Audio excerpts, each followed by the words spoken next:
What's up, guys? So, I just woke up from being passed out in a sugar coma. It's cheat day, and I had a big ass bag of Sour Patch Kids because it's cheat day and I can do that. But that's aside from the point. So, I said last night I'd like to talk about some effective target areas. I want to specify one thing. The targets you choose when attacking depend entirely upon circumstance and desired effect. To say this is the ultimate target is to say that I have defined the ultimate circumstance. If you're talking about lethal blows, severing the brainstem works pretty damn well. Kind of hard to do without a sword or a large caliber bullet, but you know, it can be done. If you're talking about less lethal, if you're talking about knockout blows, the nerve pits behind, by the mastoid complex, ooh-wee, that's a doozy right there. Of course, the jawline, temple to chin strap. It's a fantastic knockout target. If you're talking about constriction, choking, strangles, the carotid arteries are hard to beat. But let's pick a few, for just say self-defense, for pausing or stopping an attacker so that you can get the hell out of there. Because that's honestly going to be the most reasonable circumstance, the most common circumstance. You're not looking to kill, you're not looking to maim, you're aiming to stop the fight, at least long enough for you to get gone. So let's just go top down. You've got the soft spots on the head.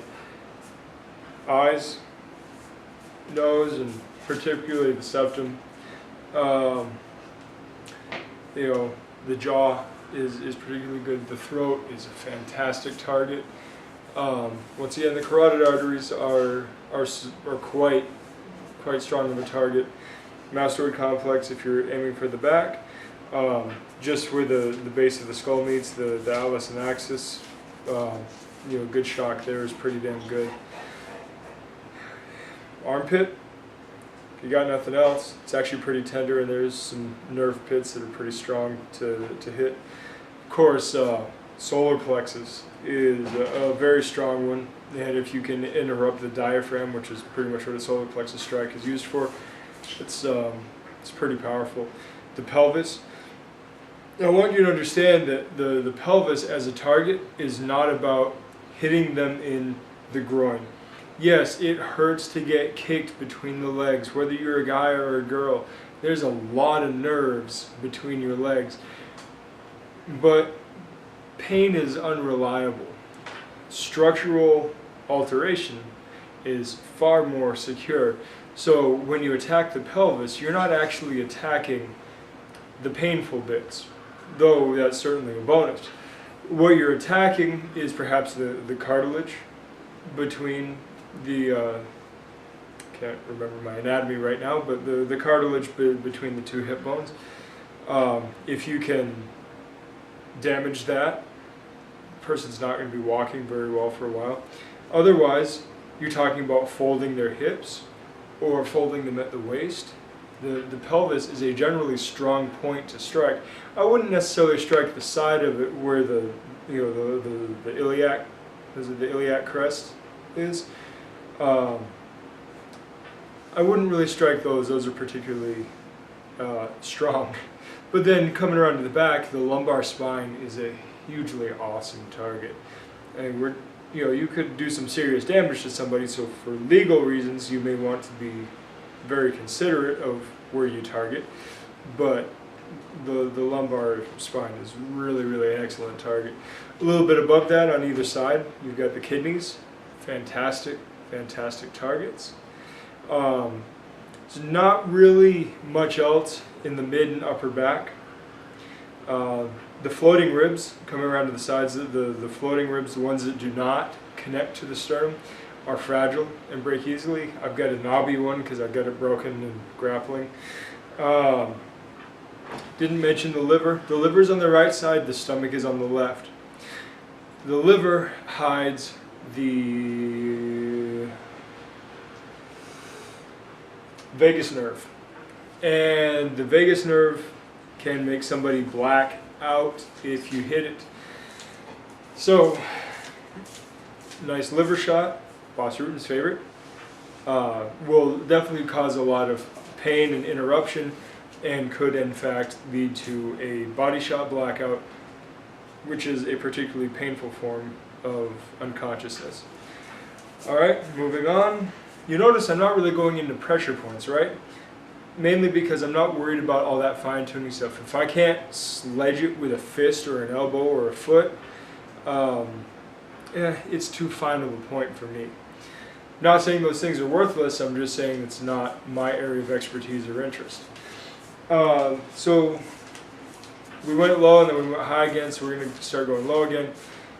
Once you get down past the pelvis, the thighs are pretty strong. However, on the inside of the thigh, on the anterior side of the thigh, on the inside and on the outside of the muscles, you have nerves that run through. Particularly on the outsides of your thighs, you have the perineal nerve. That's your leg kick target. Leg kick target is very strong. Another Boss Rutan specialty, go back and look for the fight. 10-12 leg kicks knocked a guy the fuck out. Now, 10-12 leg kicks to knock somebody out with, that may not be really viable for, for a street fight or a self-defense situation, but a single strong kick to the spot or, a hard punch or elbow or whatever could be enough to phase somebody enough so that you can start running away and they won't be able to pursue very well. Moving past that, you come into the knee. You got your four, right? The ligaments, ACL, MCL, PCL, and LCL. Anterior and medial and lateral and posterior.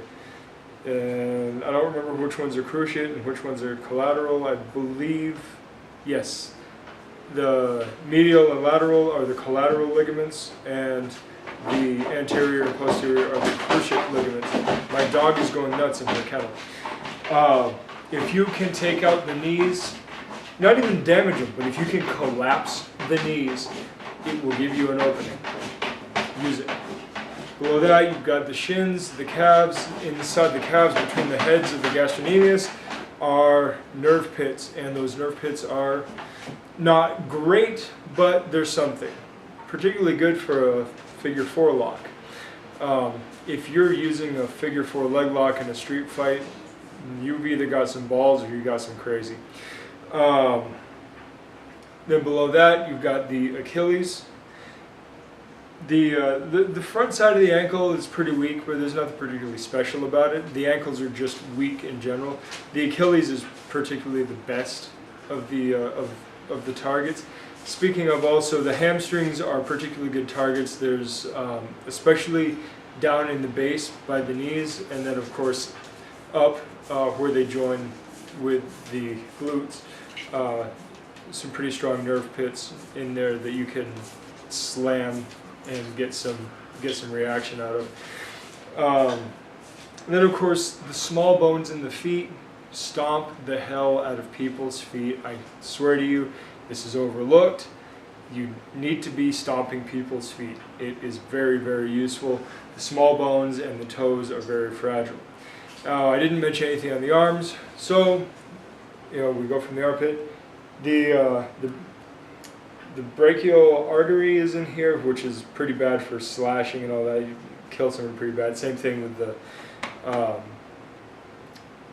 the femoral artery that goes from your hips down into your legs. Very bad places to get sliced open. They just bleed out and bleed out and bleed out, and you die very quickly. But there's also nerve pits in here, and if you can roll the bicep, it gets pretty painful. Same thing on the backside up in the tricep. If you can roll it and compress it, it can get a little painful. Also, there's a lock called the bicep cutter in some styles, It doesn't work on me, and I think it's because I have this gap here, so they don't really compress it that well. That works better for people that have a longer bicep. But it's a painful point between the heads. Generally the elbow joint is pretty fragile. It's an excellent target, especially once it's extended. If you can hyperextend or snap the elbow joint, depending on your intent, excellent target. Forearm, not so great. They're just weak bones comparatively, so maybe you can do some damage, but there's nothing particularly special about them. There is a nerve pit somewhere here in the elbow, I think I found it here. Get close enough. It's where the muscle and bones kind of meet here on the outside. But pressure points don't work all that well on me. Wrist is once again fragile, but wrists are very slippery. Wrist locks are pretty much fundamentally always going to be incidental catches, things that you are not looking for, things that you happen to just recognize and catch. If you're fighting for a wrist lock, you're fighting for the wrong thing. Then hands, like feet, tend to be fairly fragile. If you can smash a hand, the small bones and the fingers tend to break pretty easily. So there's a rundown of some general target areas. These are mostly striking or compression target areas. I did mention a couple of slashing ones, but it's about it for general purposes, not for specialty purposes, not particularly for kills, not particularly for anything but just stopping a fight to get away. That's all I got for you. I've rambled on long enough. I will talk to you guys later. I gotta go walk the dog anyway. Good journey.